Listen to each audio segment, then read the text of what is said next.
All right, well, welcome everybody. Welcome to our next Chair's lecture, and it's my pleasure to introduce today's speaker, who's Lisa Willis. Lisa's been here for about a year, so she's a newly minted assistant professor, which comes from Western Canada originally. I just learned that she comes from Saskatchewan. She's originally a Saskatchewan, which is something I can never say. But anyway, she's from the prairies originally. She did her first degree, her Bachelor of Science in UVic in Victoria, so she moved west. That was a degree in biochemistry that had a co-op element, and I just learned that she spent her co-op in Ottawa at the NRC. And she enjoyed that so much that she stayed on as a technician there for 3 or 4 years, working in Ottawa and really enjoying being in Ottawa and being in Upper Canada. And she enjoyed the work she was doing so much. I'm now making things up. She wanted to be the boss. And glycobiology, microbiology, that kind of work, that she decided to do a PhD. So she went to the University of Guelph, where she did her PhD with Dr. Chris Whitfield in glycobiology and microbiology and enzymatology. She finished her PhD. After her PhD, she moved to the big city of Toronto, where she was a postdoc in the Department of Chemistry at U of T with Dr. Mark Nitz. Is that right? Nitz. And she was a Banting Fellow there as well, so a very successful period of time in Toronto. And then in 2019, we were fortunate enough to recruit her to come here. And she's been here for just about a year, right? I think you arrived February 1st. Yeah, really? So, like, pretty close to a year. Yep. It's your anniversary. Yes. Yes. Congratulations. It's been traumatic. Welcome aboard. Thanks. Right. So here she is. Lisa works in the general area of glycoimmunology and microbial glycobiology. That Yep. accurate? Yeah, Okay. that's correct. And I'm going to guess from today's topic, this is somewhat on the glycoimmunology side, is it? Yep. Okay. So with that, I'm going to hand you over to Lisa, and we're looking forward to hearing what she has to say. Thanks. Welcome.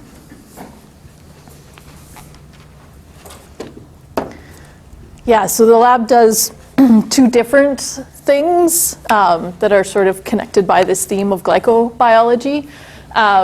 The microbiology stuff I had never done before I came here, and the lab has only been up and running for about 6 to 8 months, and so I just don't have enough to show you.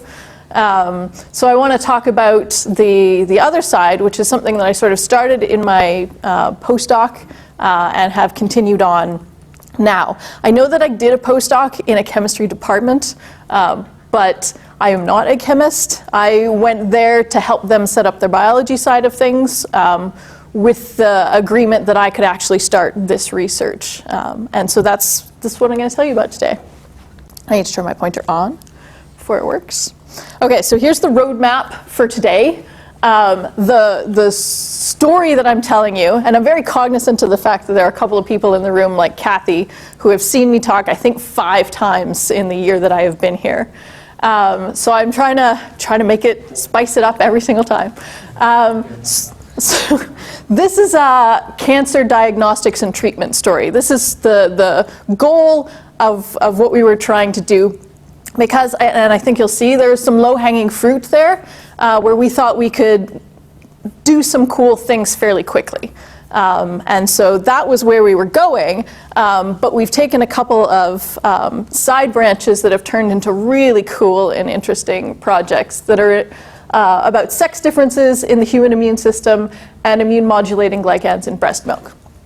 So I'm going to sort of start with a background on the polysaccharide sugar that I'm going to talk about. This is the sugar. It's called Silac acid or N-acetyluramic acid. It's called N-acetyl because there's an acetate group on the nitrogen. Nuraminic because it was originally found in nervous tissues in the brain. And acid because, I don't know how bright this is, there is an acid group here. So at neutral pH, this sugar is acidic. But it's actually a family of sugars. Probably one of the more important ones is this, new GC compared to new AC. And the only difference here is the presence of this hydroxyl group off the N-acetyl group. That's the only difference. And since I'm talking to a biology department, who work on a variety of weird and wonderful organisms. I thought I'd show you the distribution of sialic acid, the family of sialic acids in nature. So it's found in all vertebrates, some sort of distributed amongst invertebrates and related organisms. It's also found in bacteria, mostly bacteria that are associated with vertebrates. And it's not found in plants, fungi, or algae. What's interesting, though, so this molecule is actually made from this molecule by the action of this enzyme CMAH.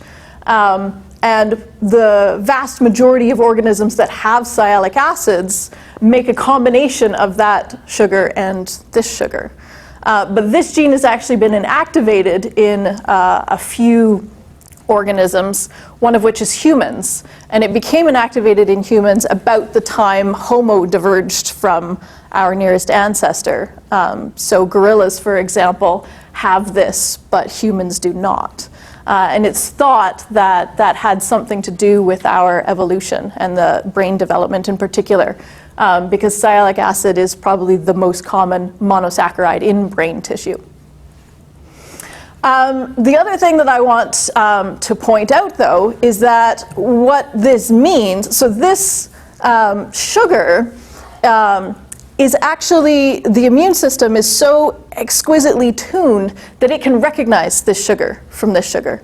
This is actually immunogenic in humans. And if you manage to get some of this onto your tissues through dietary sources, it actually causes chronic inflammation and can lead to cancer. So this is a really bad thing. And what it means, if you're studying sialic acid in humans, is that you really don't have a very good animal model. Mice, rats, they all have this sugar. Even apes, monkeys have this sugar.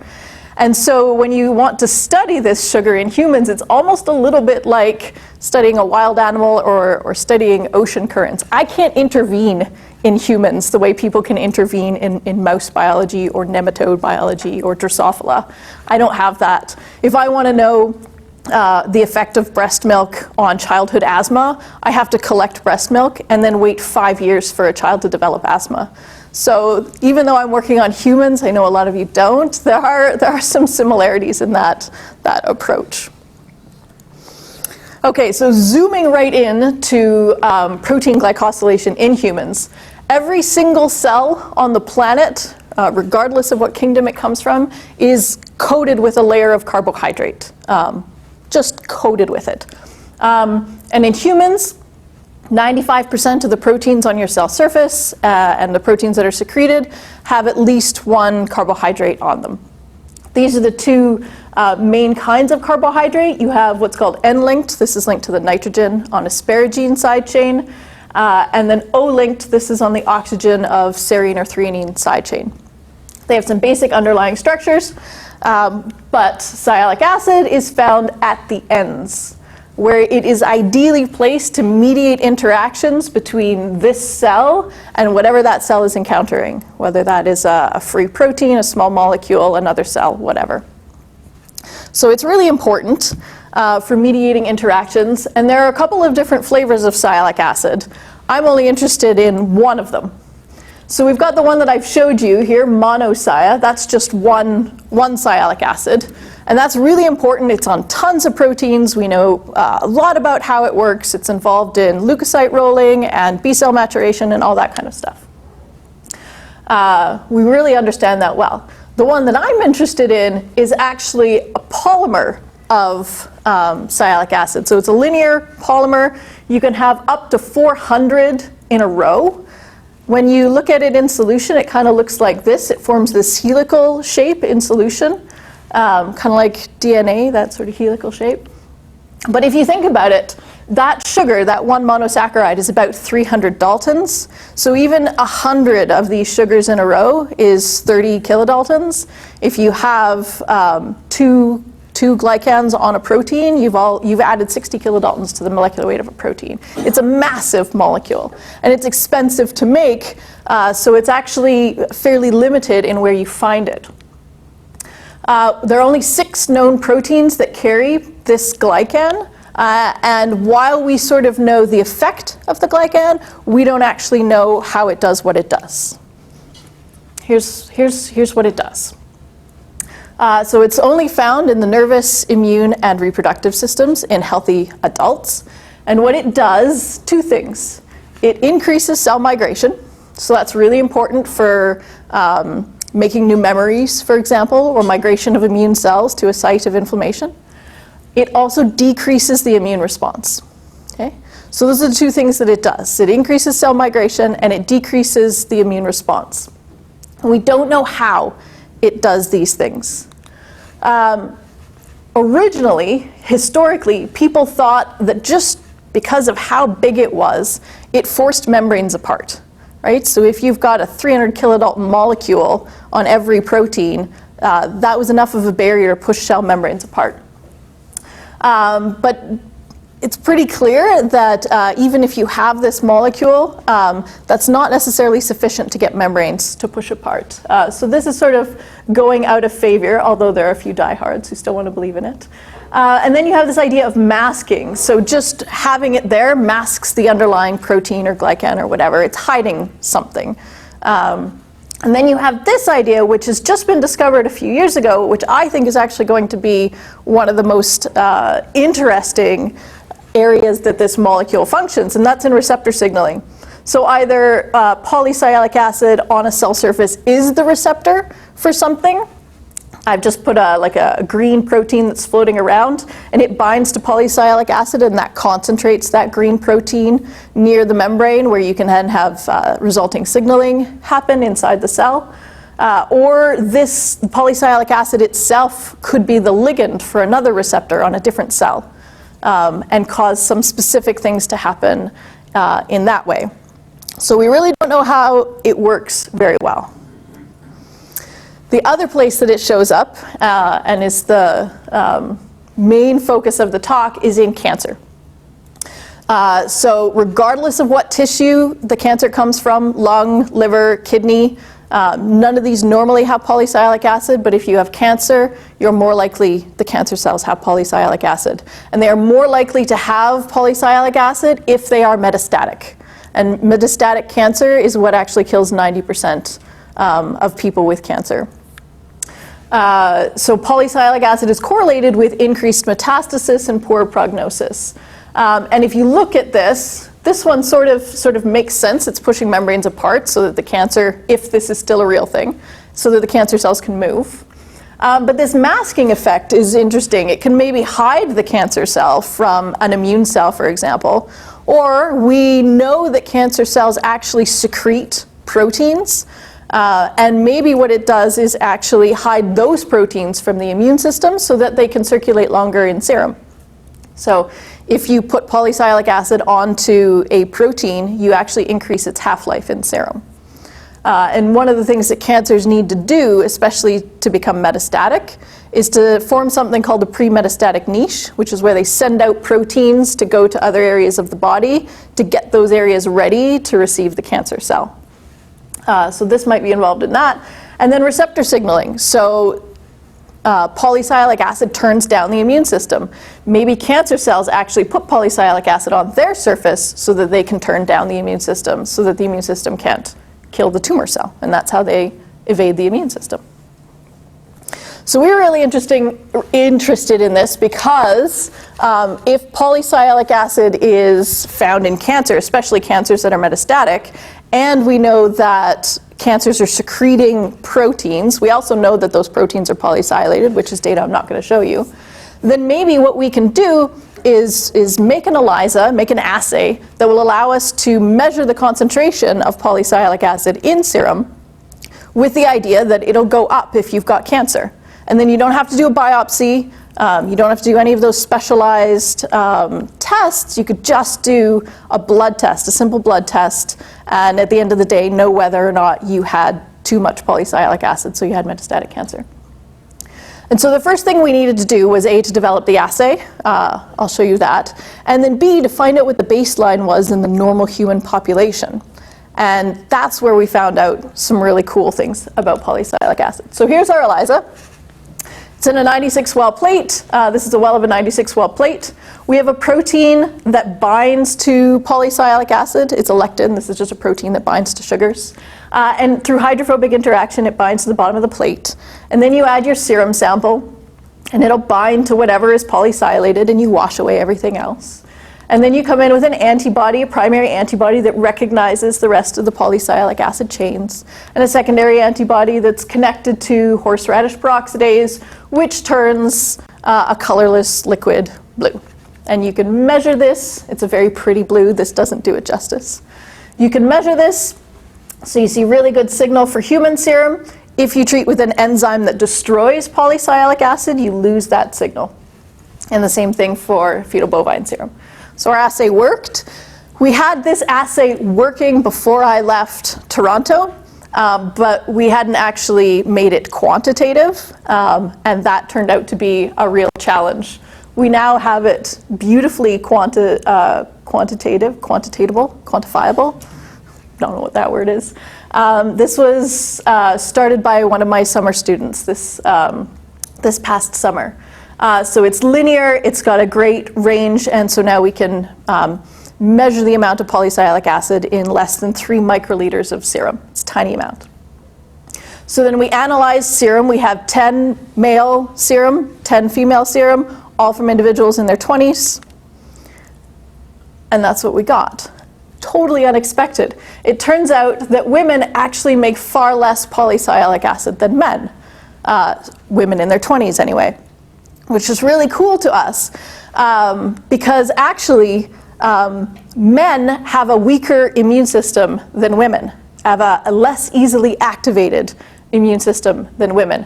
And men are actually more prone to get diseases where your tissues are actually evading the immune system. So non-reproductive cancers, for example, and those are more likely to be malignant in men than in women. Women, on the other hand, have an easily activated immune system, or more easily, and that can go wrong. It can actually activate too easily and start attacking its own tissues, and that's why women are 10 times more likely to get autoimmune disease than men. So men have an immune system that is not as active. They also have more of a glycan that turns down the immune system. Is this, we don't know why this happens, but maybe polysialic acid is one of the mechanisms behind this difference that you see in men versus women. And so the next question that we asked, because this is fascinating to me, is where is this coming from? We're looking at serum samples. Serum samples are blood where all of the cells have been removed. So all we have left over is serum. Where is the polysialic acid in serum coming from? Don't freak out. I know it's an immune slide. I know it's got immune cells on it. It's okay. For those of you who are afraid of this kind of thing, I'm also afraid of it in some ways. You don't need to know what the immune cells are. It's fine. I'm going to tell you what we know about polysialic acid in the immune system. It's found on myeloid dendritic cells. P is the protein that it's on. F is the function, where we know it. So on myeloid dendritic cells, it's on a receptor called CCR7, which allows cells to migrate towards proteins like CCL21. And in this case, polysialic acid on CCR7 is required for it to migrate. Polysialic acid increases cell migration. We already talked about that. The other protein it's on in dendritic cells is neuropilin-2. Doesn't matter what neuropilin-2 does, but when it is polysilated, it decreases dendritic cell ability to activate T cells, which is really important for crosstalk between the innate and adaptive immune systems. Okay?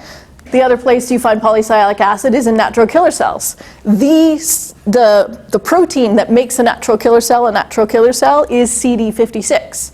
CD56 is also the protein in neuronal tissue that is polysilated. It's the best studied polysilated protein in neuronal tissue. We have no idea what it does in natural killer cells. The other way around, we don't know what protein it's on in macrophages, but we know that when you have polysialic acid on macrophages, it reduces the phagocytic capacity. So it turns down the immune system again. We also have polysialic acid on most of the other cells in the immune system. So the question is, where is this polysialic acid in serum coming from? It's not coming from these two proteins because these two proteins are not found in serum. Is it maybe coming from CD56? CD56 is found in serum because it's the target of a protease that releases it from the cell surface. So fortunately, our assay actually allows you to quantify polysialylated proteins as well as the glycan. It's the exact same assay, only now you come in with a primary antibody against the protein. It works really well with CD56. Here's the data for CD56. There's no statistical difference between men and women. There's maybe a bit of a decrease, but no statistical difference between the two. And so that suggested that it wasn't coming from natural killer cells. To confirm this, we actually looked at mice. Mice don't make CD56 on their natural killer cells. They also don't polysialate their natural killer cells. It's another one of those differences between mice and humans that makes it really difficult to study this in anything but humans. Here's the data for mice. It's not quite as striking as for humans, but we're suffering from small sample size. There are only 10 in this case, but there is a lower polysialic acid, concentration of polysialic acid in the serum of mice. So this is really cool to us. The question then is, well, where is it coming from? If it's not those two proteins and it's not CD56, where is it coming from? So there are a couple of ways that you could figure that out. You could actually look at the cells themselves, but that is a horribly complicated way to go about doing things. Or you could isolate the proteins that are polysialylated, identify them, and use that to figure out where they're coming from. So this is an assay that was, again, started by a different student in my lab over the summertime. And it allows us to isolate polysialylated proteins from complex mixtures like serum. Essentially what you do is you take this complex mixture and you treat it with a sialic acid that has a chemical tag on it. In this case, it's an azide, and an enzyme that will transfer that to polysialic acid. And the nice thing about this enzyme is that it will not touch sialic acid that's just one. It requires more than one. So it should only hit this and not this. You do a bunch of manipulation steps, you do mass cytometry, and you find out what the proteins are. So here's our experiment with human serum. In the absence of this chemical tag, all you see is this shadow of serum albumin, which is present at a really high concentration and always shows up. And then in the presence of this, you see all of these proteins show up. So we were really excited about this. We sent it for proteomics. And here's what we got. Not very many proteins, but they are all sialylated, so that's interesting. The issue with this is that we didn't find CD56. It wasn't there. So that tells us at minimum we are not being efficient at this particular thing. The way to verify, to validate that these are actually polysialylated is to buy antibodies and to do the ELISA. But instead of buying $5,000 worth of antibodies, we think that what we're going to do is redo the proteomics with a few more controls just to figure out, validate that those proteins are good targets to spend $500 per antibody on. So that's where we are right now with that. That was our detour into sex differences in the human immune system. There's something really cool going on, and we'd like to actually look mechanistically at what that could be. But in the meantime, we're back on our cancer diagnostics and treatment. We now have an assay that will allow us to quantify polysialic acid in serum, which is what we wanted to do. And now we've got a baseline, a couple of samples of baseline for 20-year-olds. We need more samples for 20, 30, 40, 50, 60 healthy humans before we can look at cancer serum. Okay, so that's where we're going. The benefit of just quantifying total polysialic acid is that polysialic acid is essentially universal. It doesn't matter what protein it's on. But it's a little bit more tricky. It's a quantify. You need to have above a certain amount to say, yes, you've got metastatic cancer. One of the things that we're kind of hoping is that cancers will actually be secreting proteins that are unique to cancers and are not found in the rest of the immune system. So that if you have cancer, it's a yes or no. It's not an, oh, well, it's higher concentration. It's if you've got this protein, you've got cancer. And so what we want to do is to find out what proteins are polysilated in cancer cells. So we looked at some cancer cell lines, again, with our assay. Most of the cancer cell lines that we looked at contained polysialic acid, but not CD56. Some cancers can express CD56.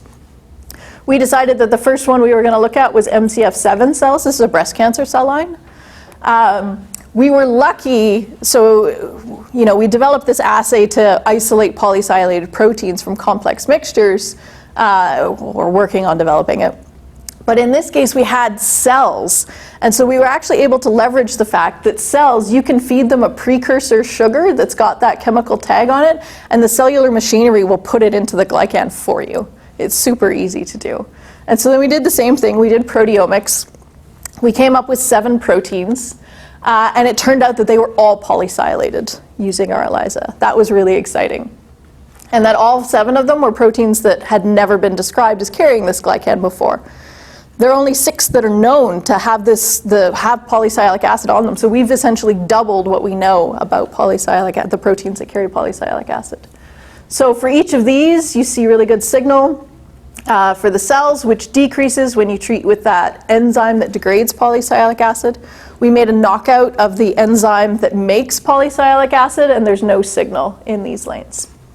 Some of these are clearer than other because the ELISA works better. Some of them were not. It's not 100% confidence. So then looking at these proteins, what are they? These 3 top proteins.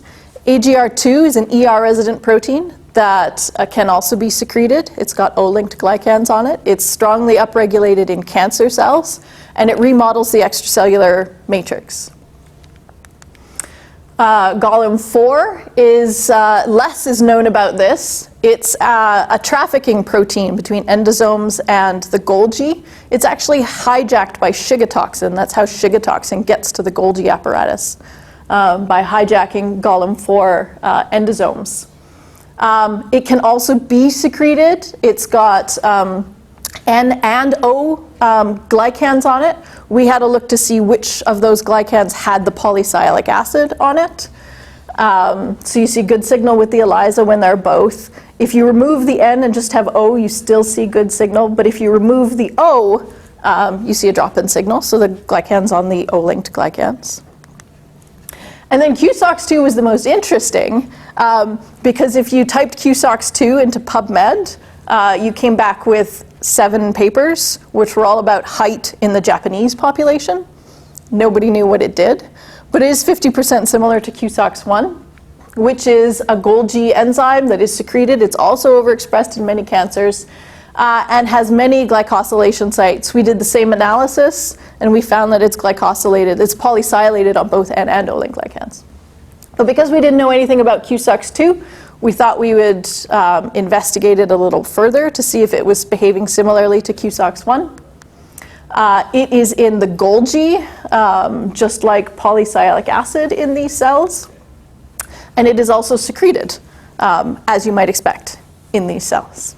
So I was really excited about this data, because this is a brand new protein. And I took this to present at a conference on sialic acid. And one of the German old guard annihilated me in front of everyone and said, this is just a weird cell line. All of those proteins that you discovered, those are not on the cell surface. Those are all inside the cell. Maybe they're secreted.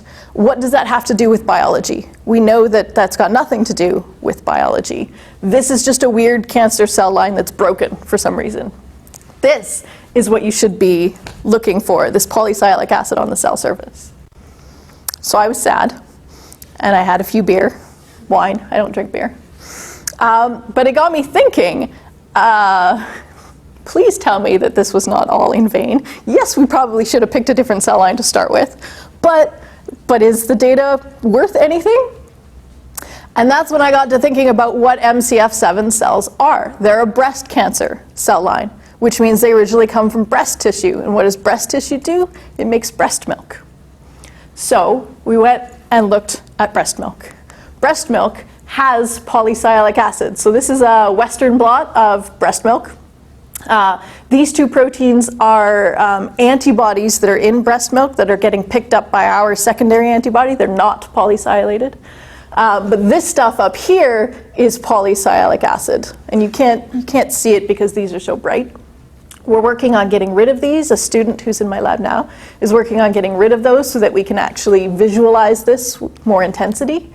And we did that same method that we did before to isolate proteins in complex mixtures. And this was the proteomics that we got. We didn't have a positive to look for because we don't know what proteins are polysilated in breast milk. But I hope you will notice that QSOX came up.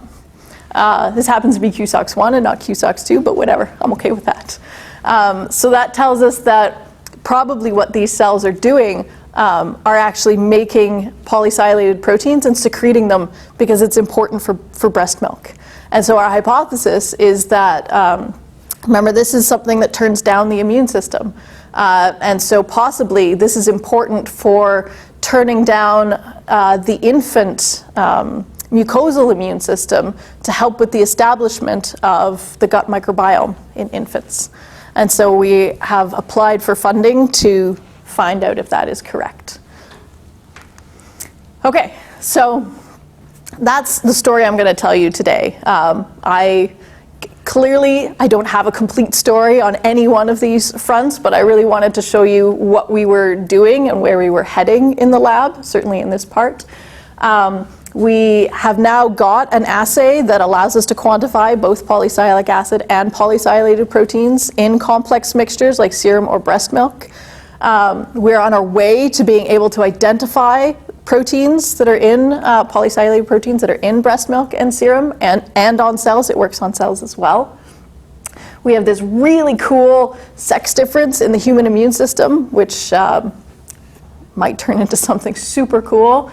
And then we're looking at, we're collaborating with someone from the child study, which is 3,500 breast milk samples from mom patient or mom infant dyads, and we have all of the information about whether those children go on to develop things like asthma and that kind of thing. So we're looking to see if there's a correlation between polysialic acid levels in breast milk and infant health.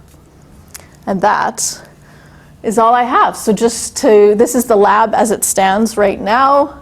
These are the people who contributed to the work, my funding, and thank you for your attention.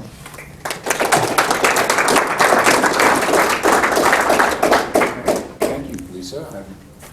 I see a couple of questions already. I like it. So you're looking at serum. What happens if you look at fresh plasma, where you don't have, because serum's a pathological fluid, right? So plasma, do you think you'll see the same difference in the amount of polysialic acid in the fluid? I don't know. So a couple of the proteins that showed up in our proteomics are things like complement proteins, which might have been filtered out when you went from plasma to serum. So I think it might be different. I don't know if that difference is going to be important. It depends on. I'm thinking release during clotting. Oh, I see what you mean. Is it in fact polysialic acid that is floating around in the fluid part of the blood, or is it released as an artifact of the blood undergoing clotting? That's a great question. Easy test too. It is an easy test. Yeah, we'll look for sure. Yeah. I mean, that would really help you know whether you should be focusing on cell surfaces or whether there's something out there in the humoral region. Oh, I like it. Yeah. Yeah, I have this. I'd really love to know if antibodies are polysilated because I think that they might be. They certainly show up in our proteomics, but I don't know if that's because they're sticky or not. Yeah. You compared the amount of the I won't try and say it, the sugars between the males and the females and found that there's a difference. Have you tried looking at difference between women that have autoimmune disorders and those that don't to see if there's a difference there as well? We just got our ethics approval for patient samples, and yes, we are absolutely going to do that. We're working with a clinician who does scleroderma, which is a vascular disease, and another one that works on lupus. So we are absolutely interested in that. Yeah. Thank you. Back in my postdoc days, I remember we were looking at breast milk and Crohn's disease. Oh, And Karen Madison over in gastroenterology is doing that. I'm wondering if there's a role there as well. Because Crohn's disease is a runaway immune system, I think. So I wonder if that would go along with the idea of looking at, Karen might even have a collection of breast milk in the freezer. oh, well, that would be nice. That would be awesome. Is all your research in humans? No, the other. What other animal models do you use? Well, so we'd love to, so we don't have the facilities to do anything other than humans in my lab. We would love to look at other animals to see where polysialic acid is in these other animals, because it's understudied. The other half of my lab does microbiology, so we're doing, anything bacterial is of interest to us. But if you've got an organism, I'd be happy to look at it. About work on mouse mammary tumor virus. Mouse mammary glands and stuff. I did a little bit of work with that. One of the things that was intriguing with that is the communication between the cells and the matrix that it was saying, and how that controlled a lot of things. But we weren't doing sialic acid or anything, but that could be a very easy model system to work with. Yeah, so we definitely want to look at mice. The problem is that, again, so mice make that new GC version of sialic acid, but also mice don't make all of the sialic acid binding proteins in the immune system that humans do. And we don't know what the receptor for polysialic acid is yet. We know lots about monosialic acid. We don't know anything about polysialic acid. And my suspicion is that mice won't have that. But I don't know. It's a cool area of research that, yeah. To what extent are polysialic levels altered or changed by hormones and different hormone expression? That's a great question. So it looks like the enzymes involved in regular monosialic acid are definitely controlled by estrogen and other hormones. No one has looked to see whether or not polysialic acid is. It's one of the things that we want to do when we do our bigger study, is to see if we can correlate sex steroid hormone levels with polysialic acid levels and see if maybe that's a thing. Yeah.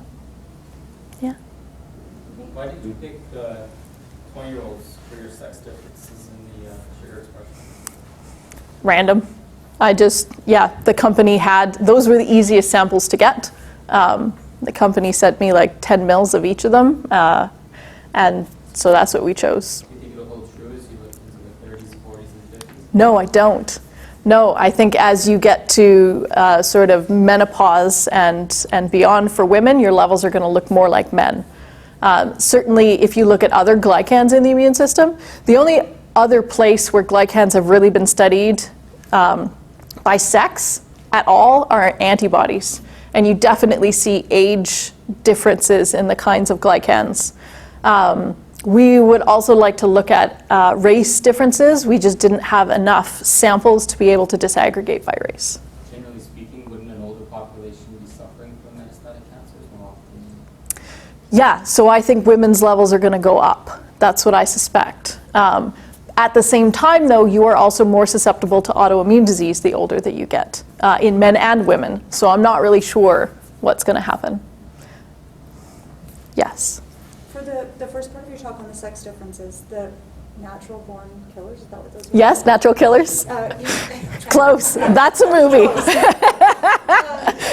You concluded that there weren't sex differences, but actually the effect size looked exactly the same as the effect size for the sugars. Yeah, so we need more samples for sure.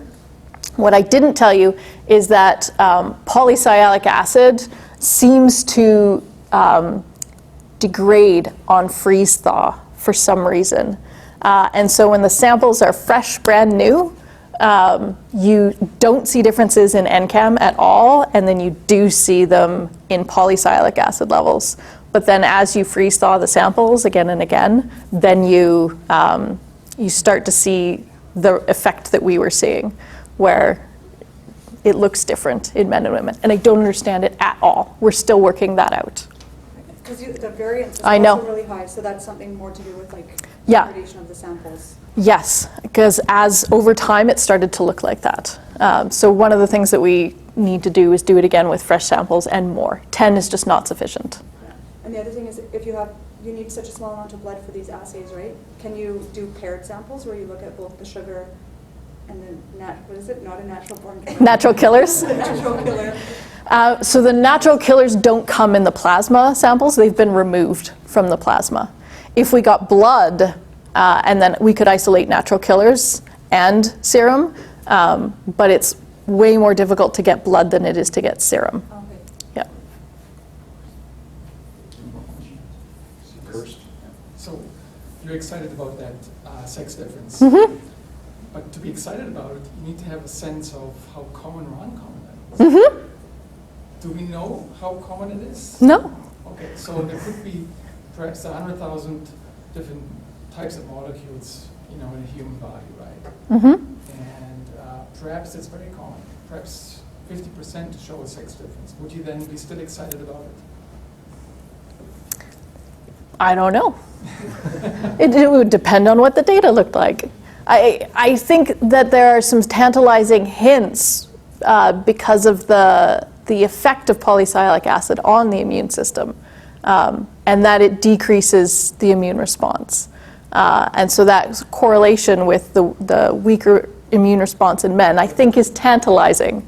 Sure, but you could have a sex difference. You're making these connections Mm-hmm. because of that knowledge. Mm-hmm. But that difference could be there for any other reason. Yes, you're absolutely correct. I'll be more excited about it when we've done it on 100 plasma or serum samples, and then, If you show an age-dependent yep, decline. absolutely, yes. I've only been here for 6 months. The lab has only been up and running for 6 months. Yeah. So when you were doing the ELISA, you were able to go after both proteins and sialic acid? Yeah. So can you set up an ELISA where you immobilize with a specific protein and look for differences in sialic acid per unit protein? Because the question is it a generic release of all things polysialic acid? Yep. Yep. Or is there one Yep. protein, or is it hydrolysis that's just releasing? Yes. So sialic acid? I haven't even touched on the possibility that it might not be attached to a protein. It could just be polysialic acid that's hydrolyzed in the middle. There might not be a protein in some of these cases. Although if you look at the blot, certainly everything that you see on a blot is attached to a protein. So once we know... You wouldn't see the stuff that wasn't attached to a protein. Right, right. Yeah, that's my point. You can get it to run, but it doesn't run very well. And then it doesn't adhere to PVDF because it's... Smeary. Yeah, it's so smeary that... Yeah, yeah. My question is about the innate and adaptive immune system. So can you just summarize how the polysialic acids or polysilated proteins influence either or both of those again? Mm-hmm. Yeah. Yeah, so two things it seems to do. And so some of this, when I say that it decreases cell migration, increases cell migration and decreases the immune response, I've shown you the peripheral immune system here, but a lot of that information also comes from what's known about neurobiology. So microglia, for example, are polysilated as are neurons. But there are a lot of innate immune cells that are polysilated, and then T cells also seem to be polysilated. And removing, there's crosstalk between the two. If you remove polysialic acid from dendritic cells, or if you add polysialic acid to dendritic cells, if you remove polysialic acid from dendritic cells, you get increased T cell activation and increase in pro-inflammatory cytokine secretion. So that's all innate. That's innate talking to adaptive. Adaptive, I Yes, see, we okay. do not know what happens, why polysialic acid is on T cells at all. There's some studies on T cells in a mouse that is lacking the enzyme that makes polysialic acid, but of course that's lacking polysialic acid in all of the immune cells. So we don't know what is it about T cells lacking polysialic acid that we're seeing, or if it's the lack of dendritic cell polysylation that's affecting T cell polysylation. So what I'm wondering about is that I think, if I've got this right, the adaptive system is known mostly in jawed vertebrates and maybe in non-jawed vertebrates. It's debatable in lampreys and hagfish, right? So I'm wondering if in the evolution of the vertebrates that this system just got kind of dragged along, but has it changed in response to the evolution of the adaptive system as well? That's where my brain was going. That's a really cool question. I don't know where it shows up in the in more, can I use the word primitive immune systems? It's definitely seems to be involved in reproduction. So the further back you go, if there are still eggs or sperm, that is where you find polysialic acid. I don't know where it shows up in immunology, but that's cool. Yeah.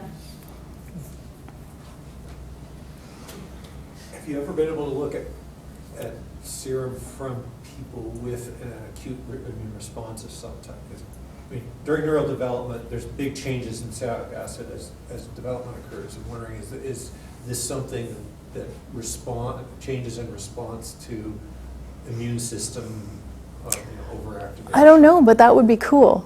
I don't know if the point of it is to keep the immune system from being prematurely activated, or if it's to turn off the immune system once it's on. And both of those things are important, but I don't know which one polysialic acid is meant for. We really know nothing beyond what I've told you about its role in the immune system. That's the sum total of what we know.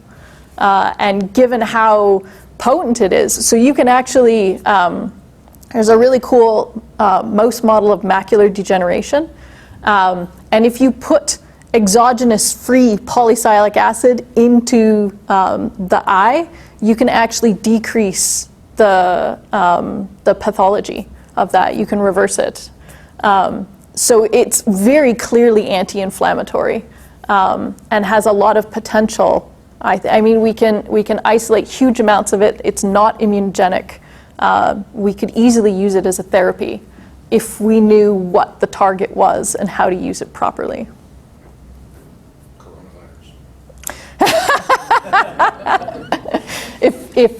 If it were the receptor, that would be so cool. All right, thank you, Lisa. And I'm delighted to see how far things have gone. Oh, thanks. Short time you've been here. Yeah. Thank you. Before everybody goes, two things. So first of all, you've earned your highly coveted biological sciences inspired discovery for a better world. Thanks. So there you go. The second thing, just a short announcement about the next speaker. Cam's in. Is our next speaker? Yeah, look sharp. Yeah, you are. One little change in timing. The reception for the next chair's lecture will start a little earlier at 2. The lecture will go from 2:30 to 3 because to be followed by the Strickland lecture is scheduled for the same day, and it will be in the same place. So if you come here, you get a double bill, and you get to eat twice for a long time. There will be a reception after the next chair's lecture, as well as before, because that'll be followed by the entomology lecture. And for those of you who don't know, the speaker is Dr. Jennifer Thaler from Entomology and Ecology and Evolution at Cornell, and there's some posters around to outline what she's going to be talking about. So please, it's going to be a great day on our next chair's lecture, and I just remind you the date. It's Thursday, the 12th of March. Okay? Thank you, everyone, and please be sure to have some goodies or hang around and watch the